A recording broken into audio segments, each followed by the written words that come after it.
So tell me a little bit about your fostering journey. You have a lot of dogs here. Tell me a little bit about that. Well, I started late last year with a friend's dog. She was needing to be away for a little bit, so we took Jade in, and it was just, it kind of like fills that little spot in your heart that you don't know is empty. And so it was a very fulfilling experience, I think, for myself, even for my husband, and especially for Jade.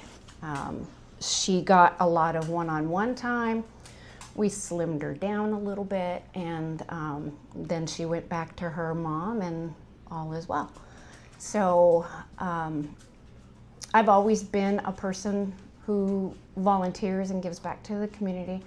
And when I learned that Code Red for the shelters means if they don't have fosters, then they'll have to start euthanizing dogs. And that was not something that I had lived with.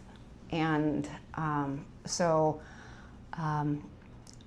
I decided that, I can help, so, why not?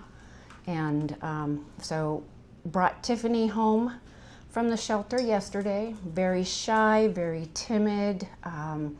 She would bolt for the door in the room that we were in getting acquainted, and then she realized that I wasn't going to hurt her and that she was in a safe space. So the next time that door opened, she just stayed by my side.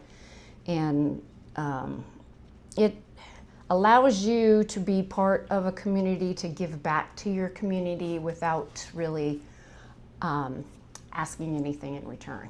And so that's why Tiffany's here.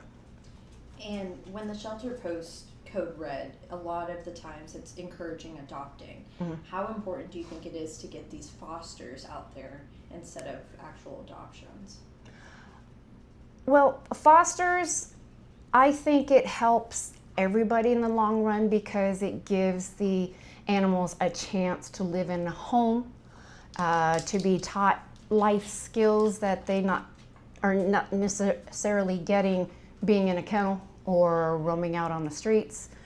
And it allows for any incoming incoming animals to be able to use the kennel. It's kind of like a bad circle, I would say. You get dogs in, they Code Red, they go out to foster, they're made better animal citizens, and we have adoptions, and then we're back to more Code Reds. And I think a lot of that could potentially go away if there was outreach to have people get their pets spayed and neutered. I mean, I'm not Bob Barker or anything, but it's very important. If you're a responsible parent and you don't have children, but you have an animal, that still makes you a parent. You need to be responsible.